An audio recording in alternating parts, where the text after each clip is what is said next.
আমরা এখন বাইক নিয়ে যাচ্ছি দুর্গাপুর হাটে। হাটে পৌঁছেই আমরা সবার প্রথমে বাইকটিকে বাইক স্ট্যান্ডে রেখে হাঁটা শুরু করলাম। তো যেমনটা তোমরা দেখতেই পাচ্ছ, আমরা হাটের ভেতর চলে এসেছি। হ্যালো বন্ধুরা, কেমন আছো তোমরা সকলে? আশা করছি খুব ভালো আছো। আর আমি গ্রামের ছেলে, চলে এসেছি দুর্গাপুর হাটে। আর এই হাটে তোমরা দেখতেই পাচ্ছ যে এই হাটে নিত্য প্রয়োজনীয় প্রায় সব জিনিসই, সব ধরনের জিনিসই পাওয়া যায়। তো চলো তোমাদেরকে এই হাটটি আমি ঘুরে দেখাই। এইদিকে দেখো, এখানে কাঁকড়া থেকে শুরু করে অনেক ধরনের মাছ ছিল। আমরা এখন চলে এসেছি চিড়ের দোকানে চিড়ে কিনতে। চিড়ে নেওয়ার পর আমরা চলে গেছিলাম পেঁয়াজ আর রসুন কিনতে। আর এটি হলো আমাদের সবজি হাটি।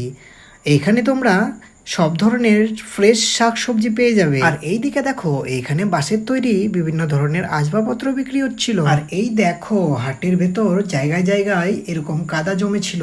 আর সব থেকে বেশি যেটা খারাপ লেগেছিল, এই কাদার উপর অনেক প্লাস্টিক এবং নোংরা আবর্জনা পড়েছিল। আমাদের সকলের উচিত প্লাস্টিক কিংবা নোংরা আবর্জনা যেখানে সেখানে না ফেলা। তো ফাইনালি আমাদের হাট করা কমপ্লিট হয়ে গেছে। আর এখন যাব আমরা বাড়ি। তো তোমরা কে কে এই হাটে এসেছো কমেন্টে অবশ্যই জানিও। আর ভিডিওটি যদি ভালো লেগে থাকে তাহলে একটি লাইক এবং কমেন্ট করে দিও। তো চলো বাই, দেখা হচ্ছে আবার পরের কোনো ভিডিওতে।